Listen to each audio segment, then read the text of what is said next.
But already, Bobby, I've picked up some things that, you know, different runners have different strengths. We mentioned Rennie for a second. You mentioned the earlier records by Mark Allen and Dave Scott, and what kinds of things impact a run. And that Gwen really loves to run, so that must make it easy for her to, well, easier to go out and train than for some other people who don't like it.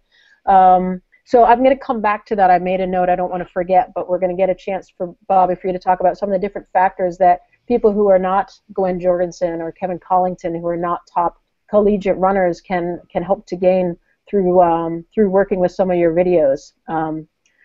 Just real quick, Bobby, regarding the short course, any last comment for people who are focusing on the sprint and Olympic distance, sort of where the run is positioned in those races for age groupers?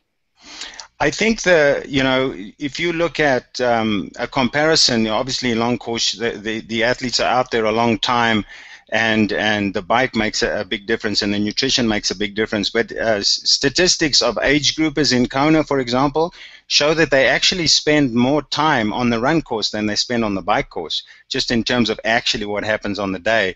But when we get down to the shorter distances, well-known coach and controversial coach have said that in triathlon we need to make in Olympic distance triathlon we need to make the courses more difficult on the bike so that the run is not as impactful. But at the moment, people have said that the run is just a bit of that triathlon is a bit of a wet run in ITU ranks.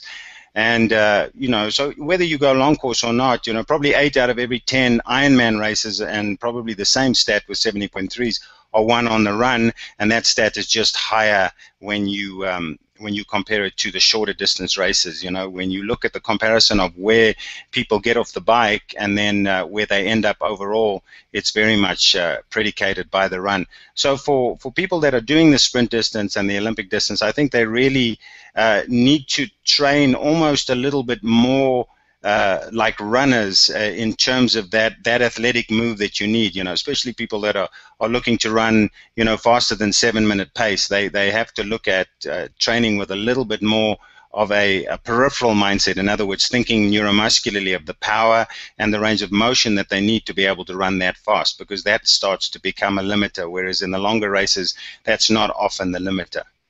Mm-hmm. That's great. Thank you. So let's move on to long course a little bit and chat about Kevin. Kevin, are you there still? Yeah, I'm here. Why don't you tell us your first memory of meeting Bobby and what you first did on that first run skills day? Do you remember that? Oh, yeah. So I first met Bobby at a collegiate camp in 2007 out in Chula Vista, California, and Bobby was brought in as the run specialist coach. And, I mean, I guess I was just kind of blown away that day by how little I knew about running. And yeah, I learned a lot. I mean, and I would see Bobby subsequently for the next few years at the collegiate camps, and every time I would see him, I would learn something new. And yeah, I mean, when I came to the camps, I didn't know how to run. That was the the long and short of it right there. So your main background was as a swimmer, and you felt that as a swimmer, running was really your weak sport. Is that correct? Yeah, I was. I mean, cycling and running were probably tied as my weakest sport. I mean, I was a swimmer by background, and I think 2 or 3 people throughout my career had been able to identify that I was a breaststroker from the way I ran. I mean, it was just kind of like a horrendous running stride. So yeah, not much running skill in my background. Okay. Bobby, do you remember your first interaction with Kevin?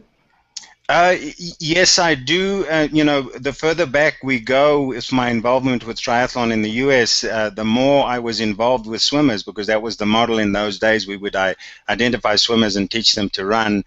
And, Kevin had that, weaker external rotation look where he had, the knees coming in and not extending quite as well as he should.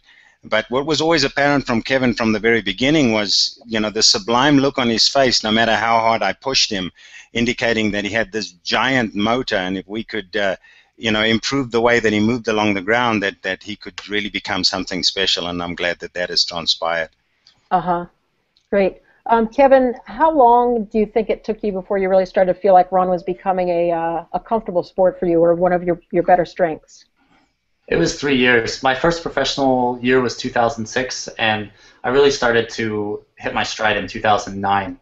That was the year. I mean, when I got into the sport, I was running 36-minute 10Ks, and I mean that was the year that I started to get top 10s at World Cups, and yeah, that was kind of I would say that was the year I started to really see running as like, oh wow, I can actually count this as a strength now. Yeah, great.